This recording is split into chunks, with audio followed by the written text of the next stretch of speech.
Hey guys, it's time for BJJTV. Claire and I will be your hosts for today. In this show, we look at one couple's long-lasting marriage and the stress that teens face today. We'll also explore a few different ways to improve your photography skills.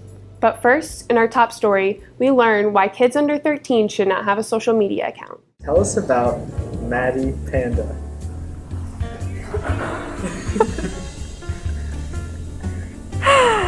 What? Tell me about the account Call Me Rye Dog.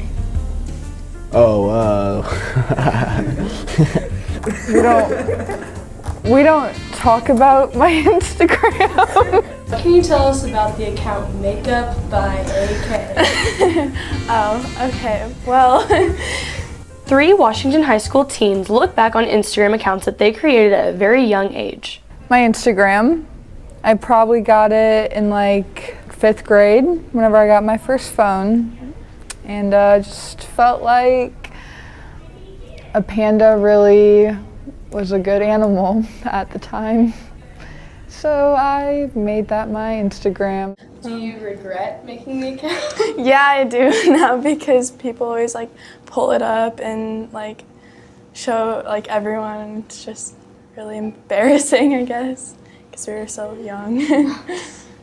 Well, that was an account I had when I was like in 5th grade, and it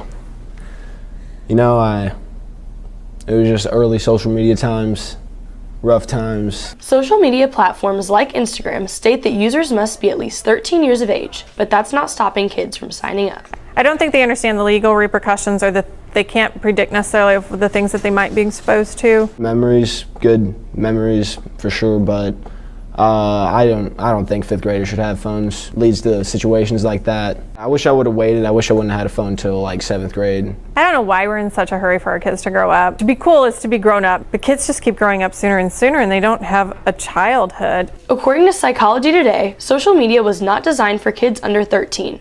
At that age, their underdeveloped frontal cortex cannot manage it. It's like trying to make a kid fit into clothes made for an adult. It's best to wait until it fits them better. I am Emma Duncan reporting. All too often, marriages end with court battles over who gets what and broken hearts. But not all marriages end this way. In fact, some don't end at all. According to the American Psychological Association, about 40 to 50% of marriages in the United States divorce. Yet one couple defies that statistic with their long-lasting marriage. She was in high school when we first met, but it was 5 years, married in '68. We've been married we'll be 51 years. We have 3 boys and 2 girls, and our oldest one is going to be 50 this year. Don't even want to say that. And we have 12 grandchildren, 6 boys, 6 girls. I started a donut. When they were younger. We made donuts in the morning, and they would come, and we would all have, and so now Beth or Meredith or one of them always reminds us, hey Grandma, we're about ready for another donut time. And so I really enjoy that, especially when they remind me that they really want to do that.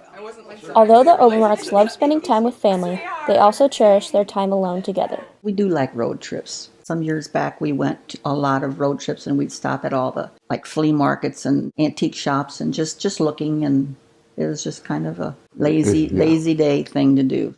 But as much as they love being together, they know it's okay to have their own interests and hobbies. He has his shop that he works in all the time. It's woodworking. He loves woodworking, and he makes these Divine Mercy signs if you see them around town. And I do my thing in here too. Yeah, you do your stitching, and I do my sleeping on the couch. Through the years, this couple has learned to love specific qualities about each other. He doesn't worry about what anybody else thinks about him, or doesn't put on show for anything. He's just who he is, and I love that about him. One of her many greatest qualities is always concerned about the other person. With the kids, with the grandkids, it's them first. I got you, Nicholas. Always, and just a very kind heart. Very much so, dear. The Overmarks have some words of advice for young newlyweds. And just be patient. I try. And I know he tries too. So oh yeah. Talk things over if something bothers you. That is one of the keys, that's for sure. Communication, commitment, communication. We put God first, God, family. So everything we do is really related around our faith. Through Christ our Lord. We can all learn something valuable from this long-lasting marriage. For Blue Jay Journal TV, I am Emma Pyrshaw reporting.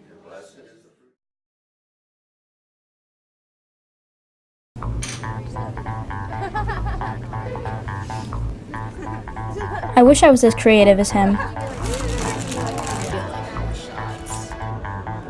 I wish I could eat whatever I wanted.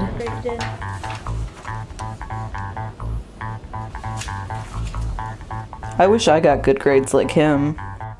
It's time to stop wishing and start working to make your dreams come true. Remember, hard work always wins in the end. Did you see this? Oh, I like that picture. Sorry guys, I got distracted by an awesome photograph. Would you like to take a photograph as good as the one we just saw? Then check out our next story. Let's play a numbers game. 1 billion people have cameras or phones with built-in cameras. And it's estimated that 1 trillion photos are captured every year. People are in love with photography. I think what got me into photography was just my love of capturing moments and being able to look back on them for a very long time. I started my business in 2009. I didn't get the studio till 2013. I think my favorite thing about it is getting to see the look on people's face when they see the pictures. However, not everyone is able to have a professional photographer at all times. These ladies offer some tips for those who want to improve their photography skills. A professional picture is something that keeps your attention on the subject and then the background is blurred out. iPhones now that have portrait mode, it's kind of that same concept. For photography wise, I use Lightroom. I purchased that. And then there's a free Lightroom app you can get on your phone. You can't do as much as you can on a computer, but there's a lot you can do with that. Visco's another one. Lighting is a big part of photos, as well as just being able to interact with your subject and really creating a connection with them. Light is just always best when taking a picture with any kind of camera, so getting your subject close to a door or window, fluorescent indoor lights aren't always going to be the most flattering. There's a lot of apps out there that are free that you don't have to spend a lot of money to create new content and the content you want. I like to be adaptable, so not everybody wants a studio picture, not everyone wants a picture at sunset. Having a good posed picture is always good, but getting those candid moments that are real, I think in the end are going to mean a lot more to you than a posed perfect picture. Mackenzie Dome has some words of advice for creating photographic content that you enjoy. Use your social media however you want. There's a lot of people that I think get stuck trying to be someone else on Instagram especially. Just put out there what you want to put out. We hope these tips have inspired you to take and post better photographs. For Blue Jay Journal TV, I am Morgan Gordy reporting. Stress. We all face it in one way or another, but stress in teens is on the rise. Let's learn more about it. School stresses me out to the point of a mental breakdown at least once a week. Some days I feel just awful. Today's high school students show higher anxiety levels than 1950s psychiatric patients. Obviously, this is a major problem, but what is the solution? We need to really reanalyze school. People expect their classes to be the first one you always have to do, but turns out I've got 6 other classes I have to do. These general attitudes in our school system greatly affect student stress levels and mental health. Everything kept piling up and I wouldn't do my work, and then I would have to do work from before and then still be assigned more work. So at one point I just got so stressed out I was put in the hospital in the psych ward for 4 to 5 days. While Mason reached a breaking point this past fall, Christian has been in survival mode. I've gotten used to the game of school, learning and then forgetting and maintaining too many social relationships to count. Today's teens grew up under the No Child Left Behind laws that introduced high-stakes testing to measure how well schools are doing. But now that we see the stress it has caused, some educators want a change. I do think we need to take a look at the amount of test stress that we put on kids, students. I feel like we test the heck out of you guys. And there are other ways to gauge retention of information.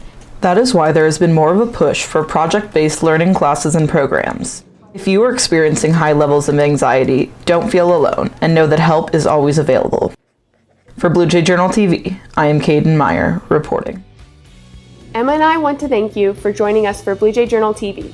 Until next time, visit us at www.bluejayjournal.com. Have a great day, Washington!